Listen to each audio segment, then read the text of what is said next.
Imagina a situação.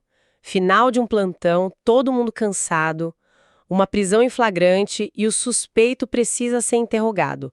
A tentação de, sabe, resolver tudo rápido é grande. Pegar a informação e fechar o procedimento. Mas e se uma decisão errada ali, naquele momento, como insistir no interrogatório de madrugada sem o consentimento do preso, pudesse ser a faísca que incendia toda a sua carreira? Hoje a gente vai mergulhar na Lei de Abuso de Autoridade, a Lei 13.869, de 2019. O nosso foco aqui é prático, é direto ao ponto para quem está na linha de frente ou estudando para entrar nela. A missão é entender os limites da atuação, como a lei também serve para proteger o bom agente e, claro, como as bancas de concurso usam essa lei para criar verdadeiras armadilhas nas provas. Exatamente. E essa é uma daquelas leis estratégicas, sabe? É preciso dominar. Ela despenca em concursos para a Polícia Penal, Militar, Civil, Federal, PRF. Mas o ponto é, as bancas não querem só que a pessoa decolhe o artigo. Elas criam cenários, situações do dia a dia, para testar se o candidato entendeu a lógica por trás da lei. Principalmente, a necessidade do dolo específico e as condutas que têm mais a ver com a atividade policial. Entender essa lógica é o que separa quem passa de quem fica pelo caminho. Ok, então vamos direto ao ponto. O que, na essência, a lei define como um crime de abuso de autoridade? É qualquer ação de um policial que pareça um excesso? É um pouco mais sutil que isso. O artigo 1º da lei, ele diz que o crime acontece quando um agente público abusa do poder que foi dado a ele.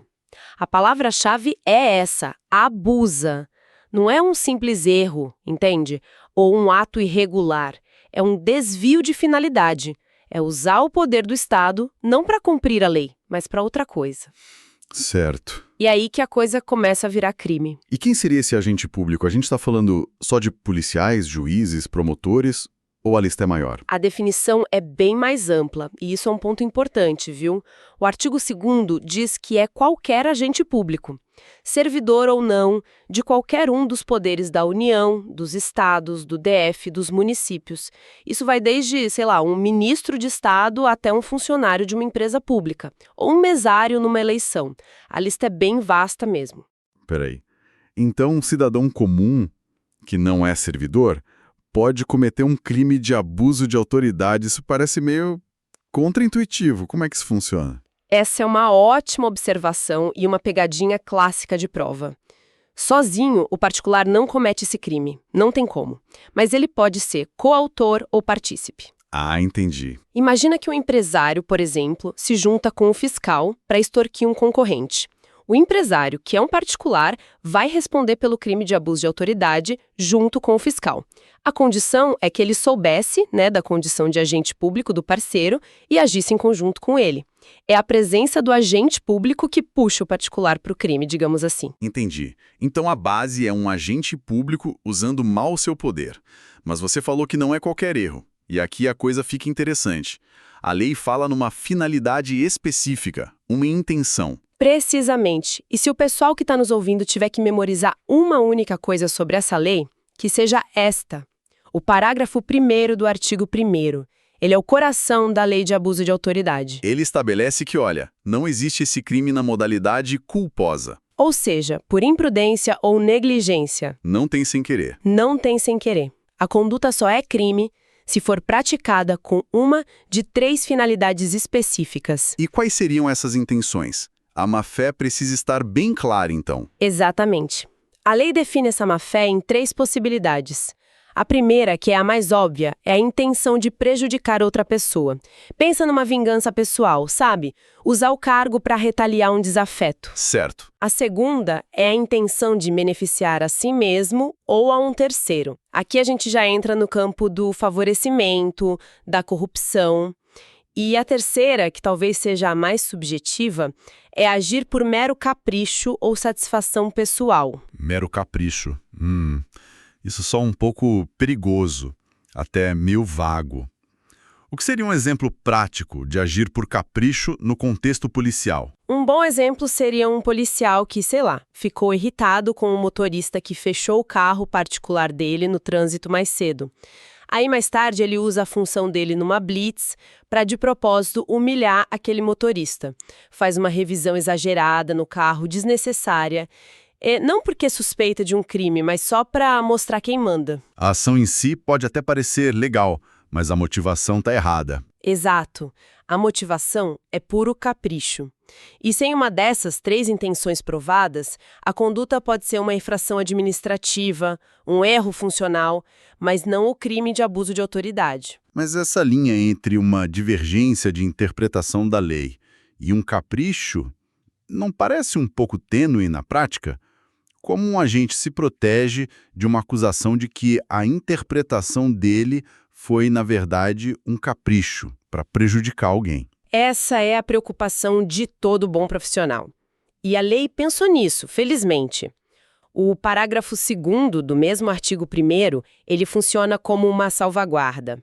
Ele diz com todas as letras que a divergência na interpretação da lei ou na avaliação de fatos e provas não configura abuso. Ah, isso é importante. Muito. Isso protege o agente que age de boa fé. Aquele que toma uma decisão fundamentada, mesmo que, mais tarde, um juiz ou um superior discorde daquela interpretação. A chave é a fundamentação.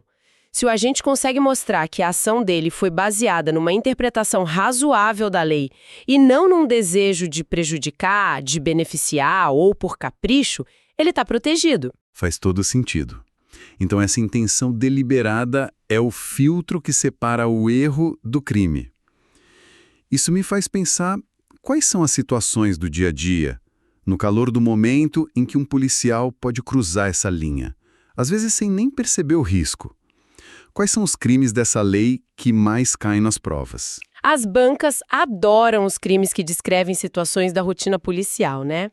Vamos focar em 2 que são campeões de audiência nos concursos. O primeiro é o do artigo 18. Qual é? Submeter o preso a interrogatório policial durante o período de repouso noturno. A regra geral é muito clara. Chegou a noite, o interrogatório para. Mas e aquela situação do começo, de uma prisão em flagrante que acontece de madrugada? Não tem nenhuma exceção? Tem sim. E conhecer as exceções é tão importante quanto conhecer a regra. A lei prevê 2 situações em que o interrogatório à noite é permitido. A primeira é exatamente essa que você falou, se a captura foi em flagrante delito. Certo, a situação é dinâmica. Exato, a apuração tem que ser imediata. A segunda exceção é se o próprio preso consente em prestar declarações. Mas aqui mora um detalhe que derruba muito candidato. Qual o detalhe? Não é um consentimento qualquer. O preso precisa estar devidamente assistido por seu advogado ou defensor público no momento em que ele concorda em falar. Ah, ou seja, não basta o preso dizer sim, eu falo. Precisa ter a defesa ali junto para validar esse consentimento. Perfeito. O consentimento tem que ser qualificado, assistido. Sem um advogado presente, mesmo que o preso queira falar, o interrogatório noturno é crime. Outro tipo penal muito comum em provas é o do artigo 19. Impedir ou retardar injustificadamente o envio do pedido de um preso à autoridade judicial.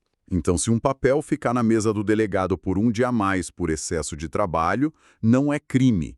Mas se ele deixar lá de propósito, porque, sei lá, não gosta do advogado do preso, aí a história muda. Exatamente, você pegou a essência.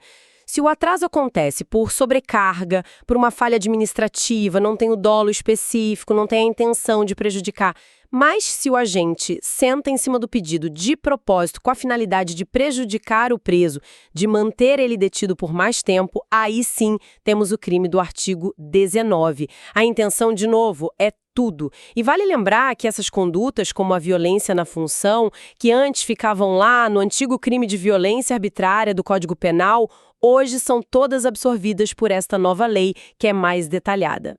Entendido. Agora vamos para a parte que eu imagino mais assusta quem está nativo ou estudando. As consequências.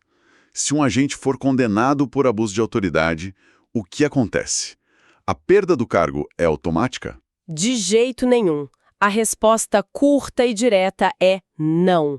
Não é automática. E essa é a casca de banana clássica das provas. Mas para entender bem, a gente precisa falar primeiro do princípio da independência das instâncias. Uma única conduta de um agente pode gerar 3 tipos de responsabilidade, que correm em paralelo, sabe? A penal, que é o crime, a civil, que é a obrigação de indenizar a vítima, e a administrativa, que é uma punição disciplinar, tipo uma suspensão. Certo, são 3 processos diferentes pelo mesmo fato.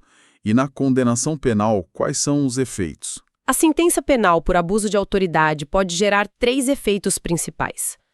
Primeiro, a obrigação de reparar o dano, onde o próprio juiz criminal já fixa um valor mínimo de indenização para a vítima. Ok. Segundo, a inabilitação para exercer cargo público por um período de 1 a 5 anos. E terceiro, o efeito mais drástico, a perda do cargo, do mandato ou da função. Ok, e aqui a gente chega na pergunta central. O que é preciso para essa perda de cargo realmente acontecer? Aqui está o alerta máximo de prova. O parágrafo único do artigo 4º da lei, ele amarra essa possibilidade com 2 cadeados. E eles precisam ser abertos juntos. São 2 requisitos cumulativos. Os 2 precisam estar presentes. Os 2. E quais são eles? O primeiro requisito é que o agente seja reincidente específico em crime de abuso de autoridade. E veja bem, não é ser reincidente em qualquer crime. Ele precisa já ter uma condenação anterior com trânsito em julgado por outro crime desta mesma lei. Uma condenação só não leva à perda do cargo. Entendi. Então precisa já ser um cliente antigo da lei de abuso de autoridade. E qual é o segundo cadeado? O segundo é que, mesmo ele sendo reincidente específico, a perda do cargo ainda não é automática. O juiz da nova sentença condenatória precisa declarar essa perda de forma motivada. Ele tem que justificar. Tem que escrever na sentença as razões pelas quais, naquele caso, a simples pena de prisão ou a inabilitação não são suficientes e que a permanência daquele agente no serviço público não é mais compatível. Então, para resumir a armadilha do concurso, a banca vai colocar um caso de um agente condenado pela primeira vez e vai afirmar que ele vai perder o cargo. Errado. Falta reincidência. Ou vai dizer que um agente reincidente vai perder o cargo automaticamente. Errado de novo. Falta a decisão motivada do juiz. Perfeito. Exatamente essa lógica que elimina os candidatos desatentos. E tem mais um ponto crucial que conecta as esferas, que é o artigo 8º. Se no processo criminal o agente for absolvido porque o juiz reconheceu que ele agiu em, por exemplo, legítima defesa, estrito cumprimento do dever legal, essa decisão blinda o agente. Como assim blinda? Ela faz coisa julgada nas esferas civil e administrativa. Ou seja, ele não vai poder mais ser punido administrativamente, nem ser processado para pagar uma indenização por aquele mesmo fato. A decisão do crime resolve tudo. Ok, foi muita informação importante. Vamos fazer um resumo final, um raio-x dos pontos essenciais para ninguém cair em pegadinha. Estilo certo ou errado. Primeira condenação por abuso de autoridade, o agente perde o cargo. Errado. Falta o requisito da reincidência específica. Agente reincidente em crime de abuso de autoridade perde o cargo automaticamente. Errado. Precisa da decisão motivada do juiz na sentença. Um policial que comete um erro de procedimento sem nenhuma intenção de prejudicar alguém comete o crime de abuso de autoridade. Errado. Falta o elemento subjetivo, o dolo específico, a finalidade de prejudicar, beneficiar ou mero capricho. Sem isso, não há o crime. Excelente! A estrutura mental fica clara. A ação irregular só vira crime de abuso de autoridade quando se conecta a uma daquelas 3 intenções específicas. É isso. A lógica de prova é sempre a mesma. A banca vai te dar um cenário com um erro, uma falha, mas sem deixar clara a má-fé. A resposta correta será que afirma que não houve o crime de abuso de autoridade por ausência do dolo. Dominar isso é dominar a lei para concurso. Fica claro que entender essa lei não é só para passar na prova. É para ter segurança na atuação do dia a dia. É saber a fronteira entre um procedimento correto, mesmo que enérgico, e um que pode destruir uma carreira. O estudo consciente à prova e, mais importante, forma um profissional melhor e mais seguro. Sem dúvida. E fica uma reflexão final para quem vai atuar na área. A lei, ao mesmo tempo que busca punir o mau agente, ela cria mecanismos claros para proteger o bom profissional da chamada indústria da denúncia ou de acusações sem fundamento. E a pergunta é: como na prática o agente pode se proteger e documentar suas ações para demonstrar que, mesmo que tenha havido um erro de interpretação, nunca existiu a finalidade de abusar do poder? A resposta está na boa formação, no respeito aos procedimentos e, principalmente, na documentação rigorosa de cada ato. É isso que separa o profissional do aventureiro.